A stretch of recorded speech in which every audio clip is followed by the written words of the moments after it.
Minimalist, welcome back. Thank you guys so much for joining me again today, where I talk about how to help women of color break the fear-based emotional cycle that keeps them stuck in mother wound trauma. So today I'm going to be talking about how the mother wound affected my relationships, obviously growing up, and then also my adult relationships. And there are still some vestiges of that in primary relationships and even in terms of trying to build friendships. And so I want to share some of that with you guys. And I hope that it will help you.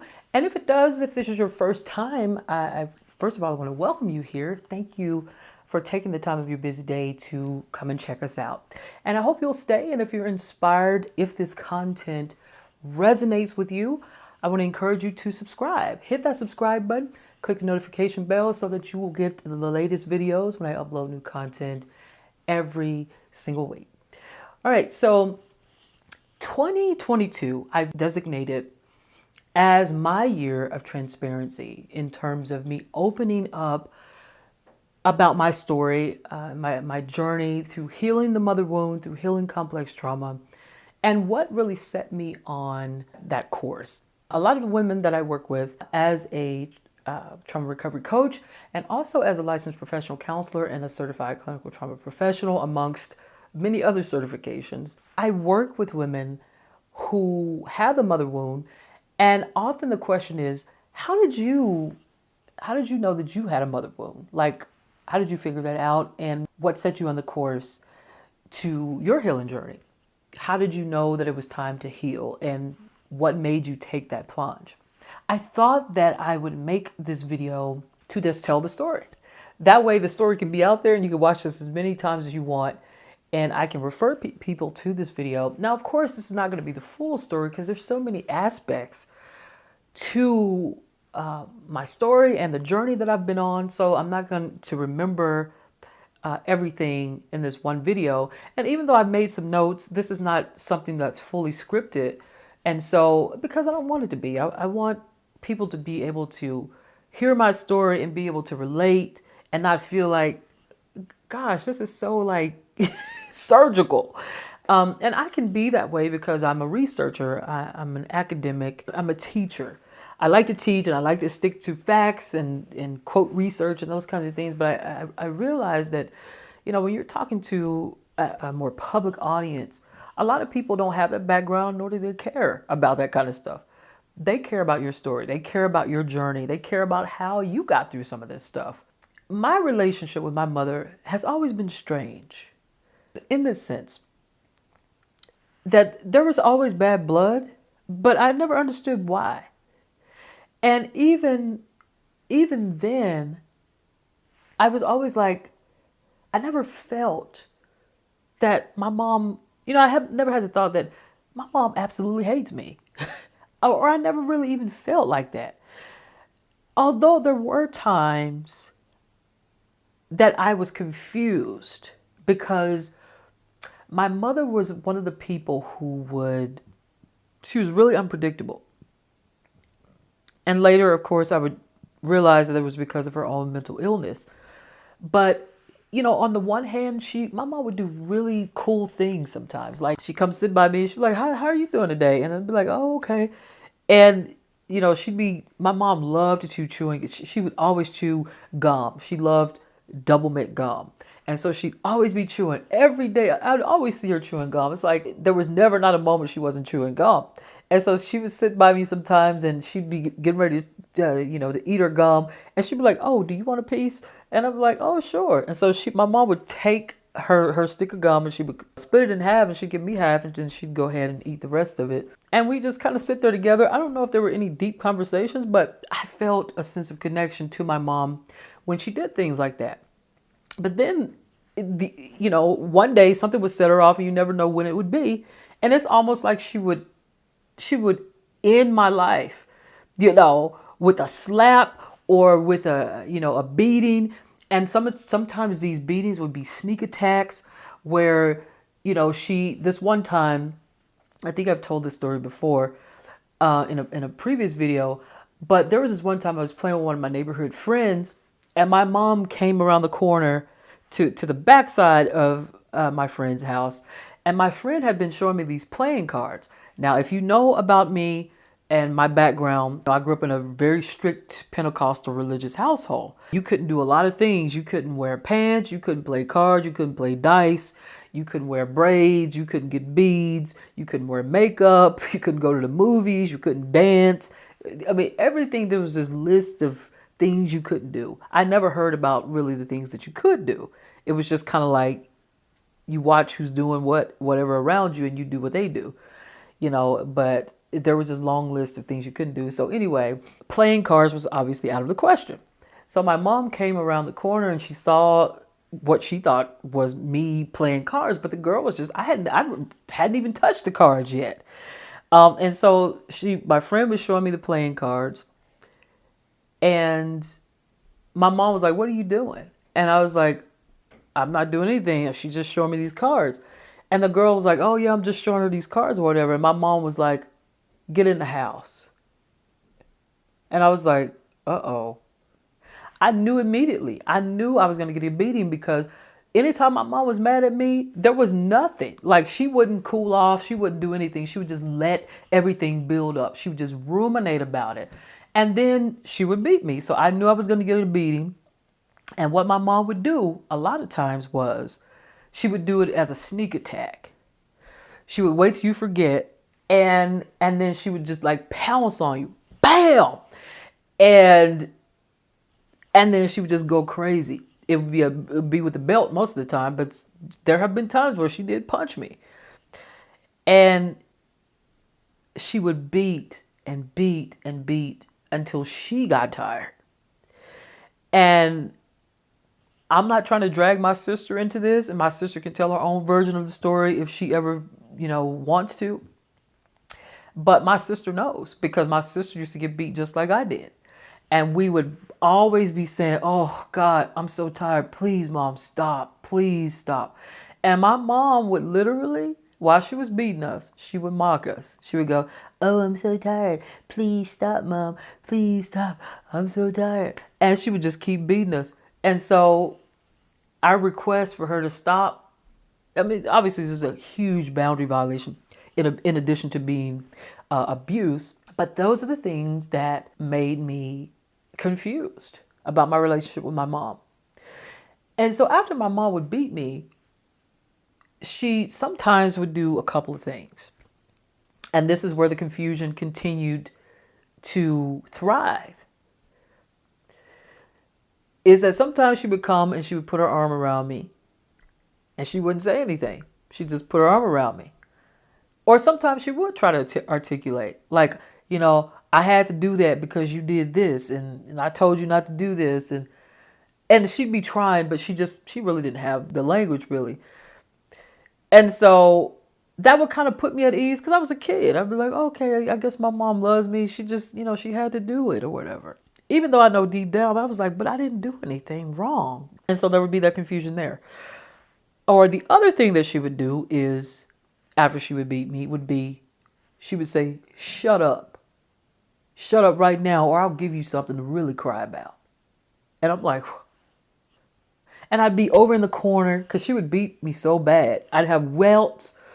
My body would be burning.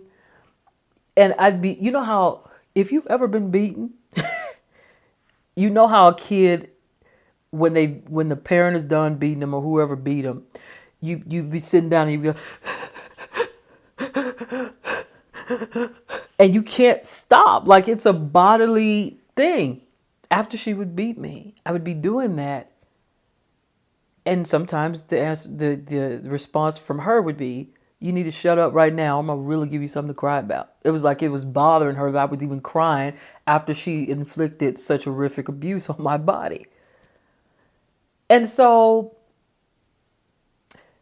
that obviously led to not just a mother wound, but when we're talking about how mother wounds get created in the first place, especially in such a traumatic sense and repeated relational abuse, this is an attachment issue.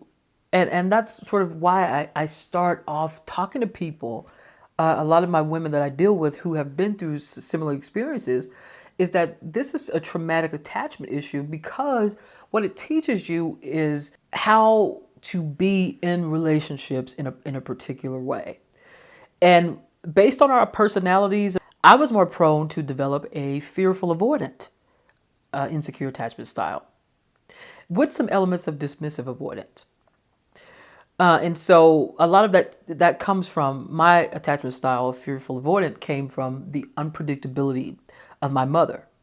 Sometimes she'd be nice, sometimes she'd be the Hydra from hell, right?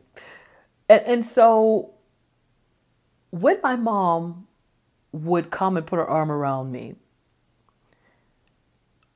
after she beat me, or when she would tell me to shut up or she's going to really give me something to cry about, not only did that create confusion, but it taught me not to express myself when I was experiencing pain or when I was in distress. It taught me to be quiet. It taught me not to have words, not to develop a language for what I was going through. When I first started working on healing the mother wound, I started working specifically on the mother wound about 5 years ago. And what prompted that process or that journey was when I was in a women's support group and I was telling my story and I was just kind of telling it casually, kind of like I am now. And one of the ladies in the group said to me, "Oh my God, you must have PTSD from that. That is some significant trauma." And that was the first time I had heard anybody, even after having gone through inpatient treatments and day treatments, no therapist, no psychiatrist, no psychologist had ever identified my experience as trauma. It was about me, oh, you got a personality disorder, you are bipolar, you're major depressed, and all of these different clinical diagnoses that didn't get to the root of my pain. The reason I have the manifestation of depression is because of complex trauma, because of the mother wound, because of attachment trauma. That was the root cause of all of the other things that I was experiencing. Anxiety, depression, eating disorders, physical, somatic pain and chronic pain in my body. And so in that context, in that women's support group, the main thing that we worked on was identifying and labeling the feelings attached to the trauma, attached to the pain. And that's what we would work on. And so I started getting experience with developing a vocabulary for what I'd gone through. And it was after having this new skill that I found my voice. I wasn't muted anymore. It seemed like for most of my life, I was walking around on mute or what I call on mumble, like Charlie Brown's teacher, Miss Othmar, where she goes, womp, womp, womp, womp, womp. I felt like that was my life. I felt like when I spoke, nobody listened. Nobody cared. My voice did not matter. And so to them, and even it became to myself, womp, womp, womp, womp, womp, womp, womp, womp, womp. Nobody cared. Womp, womp, womp, womp. And that's how I felt. And I felt invisible. I felt unworthy, unimportant. Like I didn't matter. Nobody cared about what I said. I was Miss Othmar. And in that moment, in that women's support group, not only did I find my voice and the language to describe what I was feeling, but I was being witnessed. People were actually listening to me. The reason I know they were listening is because they were repeating back to me things that I was saying, and they were to help expound on that. And that helped me to develop the language. And I had never, even as a professional therapist myself and having gone through therapy in various capacities, I had never, ever been witnessed and listened to in that way in my life. So for the first time, I was becoming myself. I was stripping off all of the cloaks and the blankets and the coverings that had obscured my true identity. I was becoming myself. So becoming myself helped me to step out of this comfort zone where it, on one hand, it was very abusive, but it was also very familiar. The secrecy of maintaining this way of life, this way of being, because I didn't want to out my mother. But finding my voice helped me. It helped me to break the silence. When I started saying out loud that my mother was a batterer, that my mother was a manipulator, that my mother was a gaslighter. When I start saying those things out loud and start describing situations where those things would be the case, it helped me to accept, to have this attitude of acceptance toward the past and what had actually happened.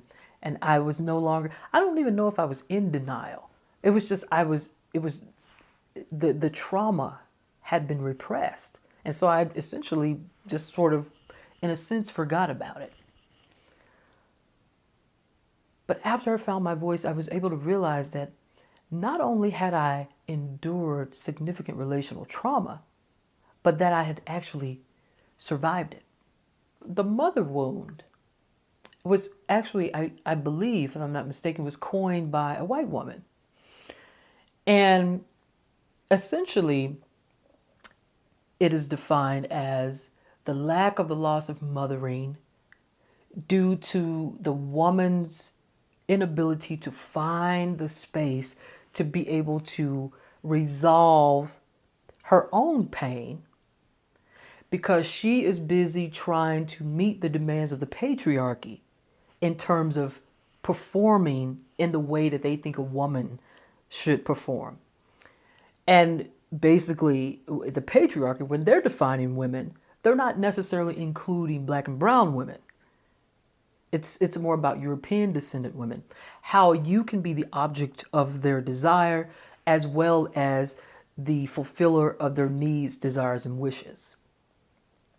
So the mother wound centered around that patriarchy is not all encompassing because it leaves out the element that impacts black and brown women the most, which is race, and how based on the way that we're seen because of how we look, there's types of discriminations and various other disparities and marginalizations that we face that elude European descendant women. So in terms of healthcare disparities, career disparities, housing disparities, various types of microaggressions and marginalizations based on us not being of European descent. So those are also the things that you have to include in the mother wound, because the things that our mothers choose to do as a result of being that kind of woman impacts us differently. So there is an element to that mother wound that European descendant women don't necessarily face. So one of the patriarchal tools, one of the racist tools that my mother embraced from the patriarchy is the Bible, is religion. Now I know I'm probably going to lose some people for saying that because, you know, in the country that I live in, the United States, the Bible and Christianity are huge coping mechanisms for a lot of people. And I call it coping mechanism for a very good reason. But I won't get into that. This is not about religion. But my mom did use that to exercise a great measure of control over what I did and what I said and all of those kinds of things. You know, I think an attitude of open-mindedness is necessary here because the Bible is a patriarchal tool. The Bible is heavily founded upon tenets and principles that undermine the value of women, that undermine our contributions, that undermine our ideas.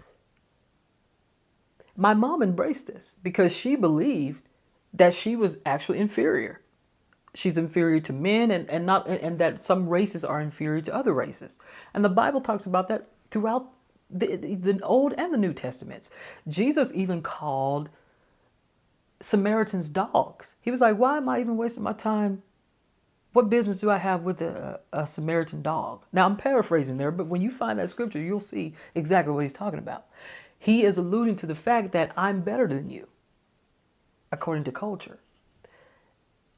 And we all know from history that our oppression as black and brown people was founded on this book that told the dominant people that it was their manifest destiny to rule over our kind. So that's why I don't subscribe to the Bible. Now, there's a huge story behind all of that. So don't just take this and run with it and go, oh, whatever, she's an atheist. I'm not an atheist. Anyway, let's move on from that. The mother wound has affected my relationships, not just in terms of boundaries, because I would often have my boundaries would change according to the situation, and that's normal, but my boundaries would be more porous when I was engaging with authority figures, because my mom, of course, was an authoritarian, a domineering authority figure, and so I would be more docile in the face of authority figures, or I would sort of navigate toward extremes if I was sort of like, I'm not letting these people run over me anymore. So I would be more aggressive. I would cuss people out and challenge them to a fight and do all kinds of stuff, And so, but with other people, like people I would meet, associates and those kinds of things, I would have very rigid boundaries. So it was like, I'm not going to let you get close to me. I don't want to get to know you past a certain point. I wouldn't ask for help. I would do everything myself that I could. And there was never any middle ground. Mother wound also affected my relationship with food. I've struggled with an eating disorder since I was 18 years old, because my nervous system was so fried that I had trouble managing my emotions over time. And so I would turn to food to deal with some of that pain. Obviously, there's research out there, tons of research that talks about the link between post-traumatic stress and eating disorders. And of course, everybody who has PTSD doesn't have an eating disorder and vice versa. But the research does suggest a link between the two in a lot of cases. Lastly, what I'll say is that my relationship also with my mother, the mother wound, also impacted my relationship with other women, particularly other black women. I grew up around a lot of strong-willed black women. Like my mother, I thought she was domineering. Some of the other women she would take me around, I was just like, oh my God, please.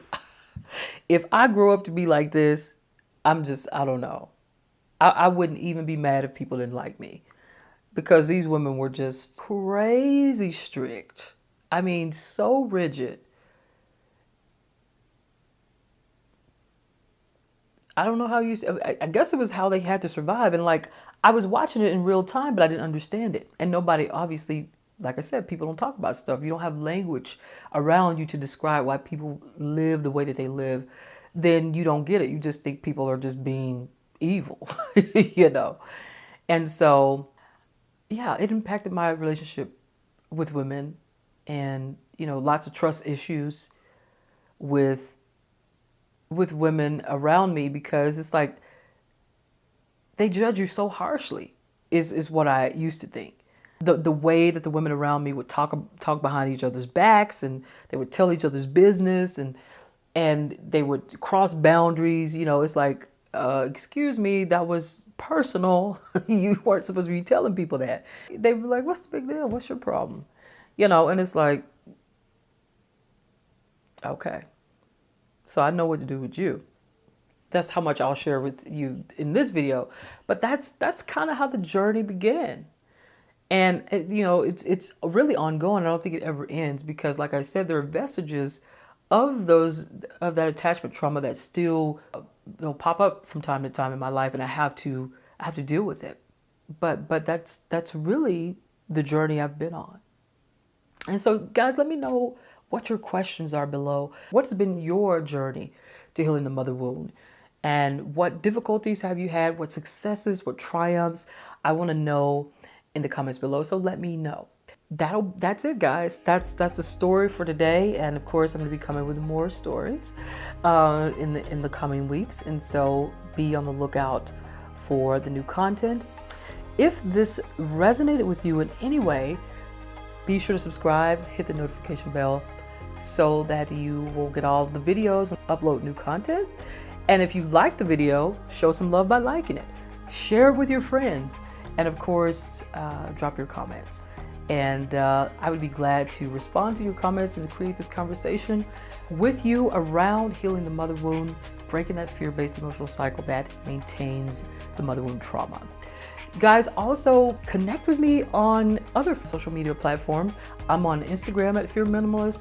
I'm on Twitter at Fear Minimalist, and I'm also on Facebook at Fear Minimalist. So if you want to reach out for any questions that you might have, feel free to send me a DM or a message through one of those platforms. Okay, well, we're going to wrap up for today. And remember, guys, that the sun is going to rise and shine bright tomorrow. The question is, are you going to rise with it and allow your best self to shine? I hope you do, and I will see you next time. Have a great day.